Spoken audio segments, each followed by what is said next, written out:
Don't দলঙৰ মেৰামতিৰ বাবে ককাইদেৱে বন্ধু দুজনৰ সৈতে নৈ পাৰৰ পৰা কাঠ আনিবলৈ গৈছিল। কাঠ আনি ঘূৰি আহোঁতে নাৱে কাঠে মানুহে প্ৰবল সোঁতে ডুবাই দিলে।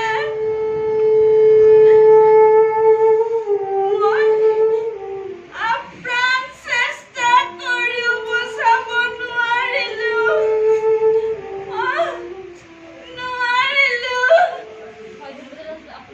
দেখিছে ইয়াত তেখেত বহুত আৱেগিক কৰিছে। এইগৰাকী সেইগৰাকী যুৱতী যিয়ে পানী জাপ দি আপোনাৰ চেষ্টা কৰাৰ পিছত তেখেতসকলক বচাবলৈ সক্ষম নহল। আমি কেমেৰা পাৰ্চনক সম্পূৰ্ণৰূপে দৃশ্য দেখাবলৈ অনুৰোধ কৰিলোঁ। হয়, আপোনালোকে ইতিমধ্যে গম পাইছে যে চৰকাৰৰ অৱহেলাৰ বাবে আজি এনেকুৱা ঘটনা সংঘটিত হৈছে। আমি চৰকাৰক ইমান অনুৰোধ কৰিছিলো আমাক এখন দলং লাগে, কিন্তু নাই, চৰকাৰে আমাৰ কথা একোৱেই নুশুনিলে। সেইবাবে আমি গাঁৱৰ ডেকাসকলে মিলি দলংখন মেৰামতি কৰিবলৈ নিজে আগবাঢ়ি গৈছিলো। আৰু আমাৰ তিনিজন সমনীয়াই নদী পাৰৰ পৰা কাঠ আনিব গৈছিল, আৰু কাঠ আনিব যাওঁতে আজি এনেকুৱা ঘটনা সংঘটিত হৈছে।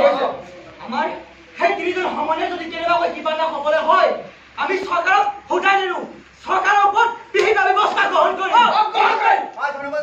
আপোনালোকে জানিবলৈ পাইছে যে আজি তিনিজন লোক মৰিলে। আজি তেওঁলোকে জানি নাইছে যে চৰকাৰৰ যি গাফিলতিৰ বাবে তেওঁলোকৰ সমনীয়া কেইজন হেৰুৱাইছে।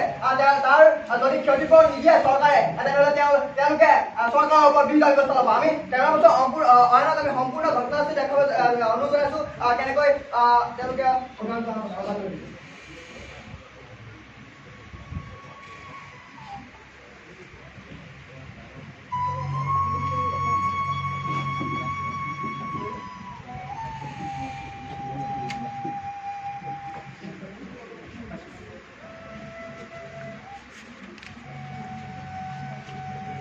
ৰাইজ আমি এনেকে হাতত হাত লৈ বহি থাকিলে নহব। আমি ইয়াৰ বিৰুদ্ধে মাত মাতিবই লাগিব। চৰকাৰে আমাক ইয়াৰ উত্তৰ দিবই লাগিব।